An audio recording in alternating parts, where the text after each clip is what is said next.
My name is Josh LaFleur with Late Start Piano, and let's talk about Hanon exercises.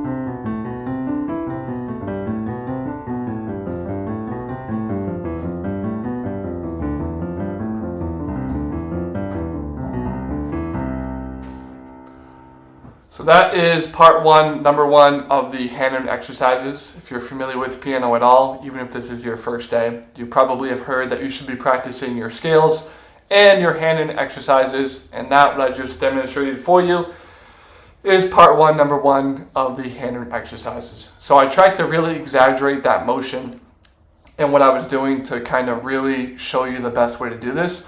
But I'm going to give you three different technique pointers that you want to make sure that you're doing at all times, because Hanon exercises are pretty controversial right now as far as you either love them or you hate them. I feel like there's no in between. And one of the biggest complaints or one of the biggest negatives that people perceive when practicing Hanon exercises is the fact that it's extremely easy to become very tense.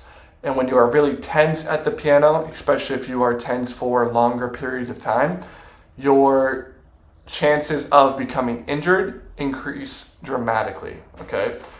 So first of all, let's just go over what the Hanon exercise looks like. All you do for this part one is this. So you play C down here, you play all the white notes with all the fingers, then you play the D, and then you just skip. So you're just skipping one note every time as you go up. Right? And then it's very similar thing when you go down, except instead of that second finger in the right hand that you cross over, you're doing it with your ring finger, number 4. Still skipping one note.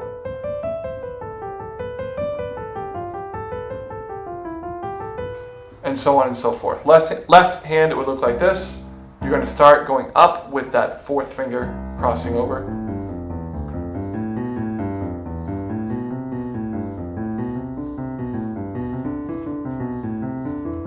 Same kind of pattern, and then just, of course, the opposite. Going down, using that middle finger, or that finger number 2, your pointer.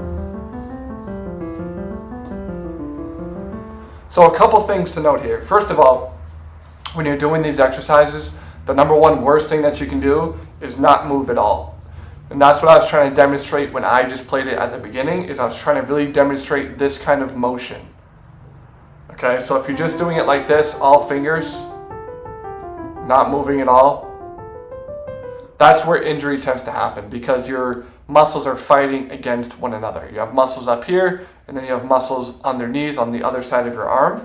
And whenever you lift up, it's one muscle, it's the muscle up here on the top, and when you go down, it's the other muscle that's working. So you have two separate muscles that are constantly contradicting one another, and they're contrasting each other.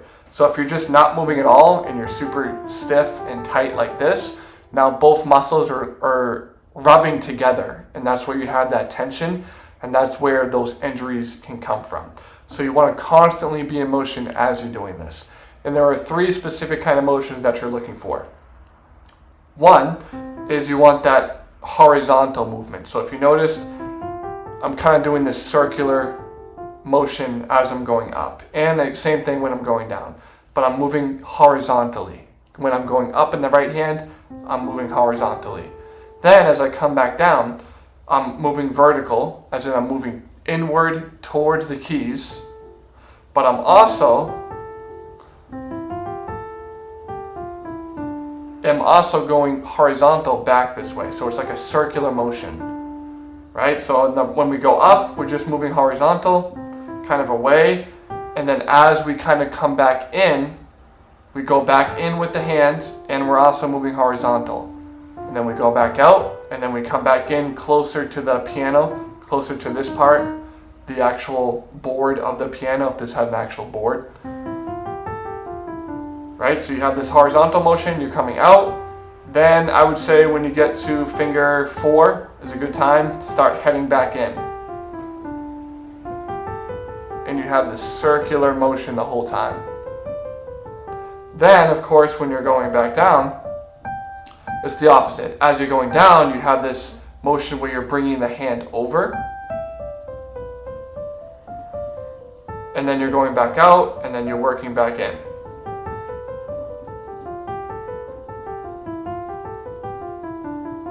So you're constantly doing this circular motion, and the slower you do it, that's why when you practice this, you should be going really slow, so that you can really exaggerate that movement. Just so you can get the feeling.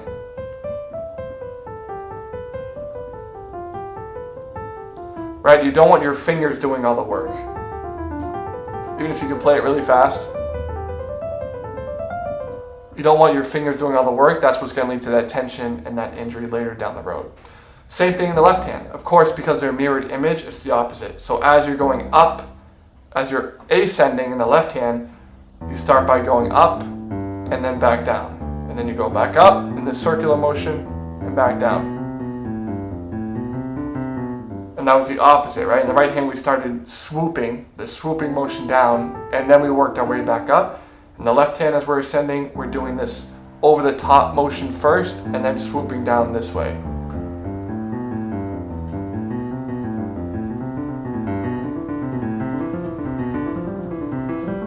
And the faster you do it, the motion is not going to be as exaggerated, but it's still there, even if you go faster.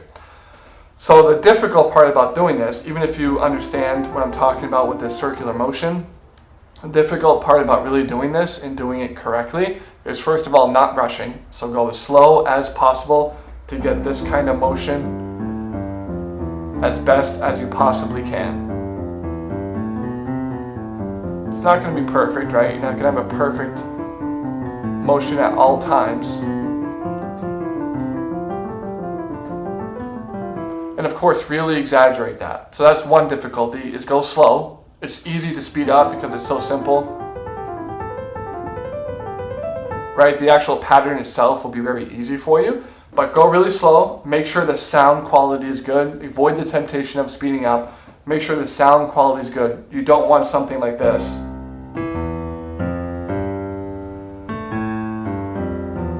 Where you're coming in at different times. Maybe your right hand's hitting the key a second before the left hand hits. That's not what you want. Everything should sound very crisp and together.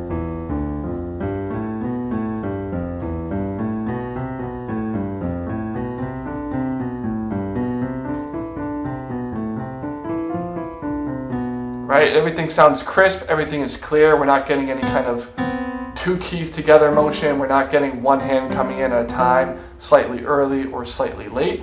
It's basically like you're playing octaves in one hand, right? Everything is the exact same time. Same thing, except we're just doing two different hands. There's the octave.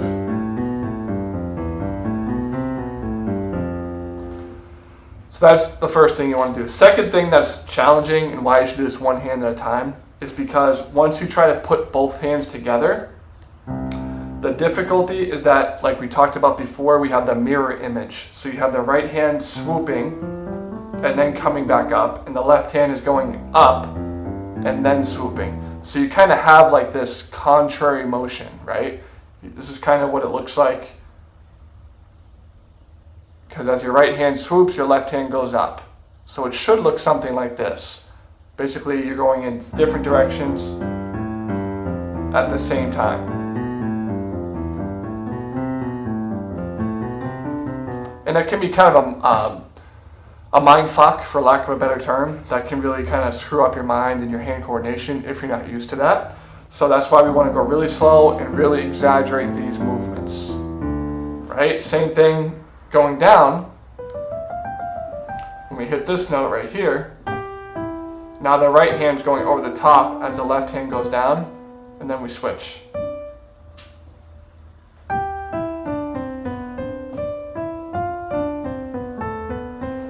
And you can see it's kind of like wave motion. They're going in opposite directions.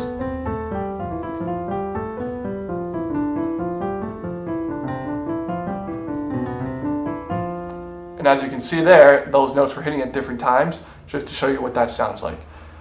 But again, you want to make sure that motion's good. You want that horizontal motion, then you want the inward motion, so your hand goes up as you come back in.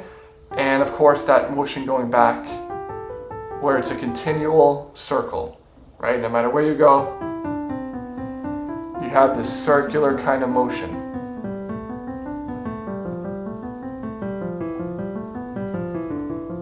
So make sure you're not rushing. Make sure you have those three movements, the swoop, then you have the over the top motion and that circular motion all at the same time. You don't, again, just want to lock in and not move your arm or your wrist at all and just have it solely be your fingers. That's where the tension can happen. That's where you can have those injuries, okay? So make sure you're doing those three motions all at once. Take it one hand at a time. Start at a very slow tempo, like 56 beats per minute.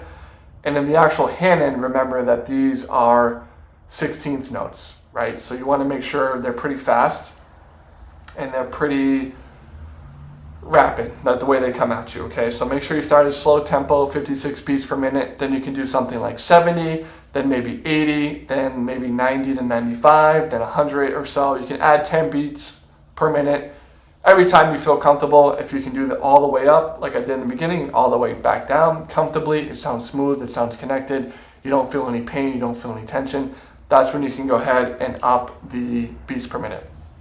But again, go very slow when you're just starting this. Make sure you get that movement correct. It's going to feel really weird at first, and that's where this slow speed and practicing correctly is really going to help.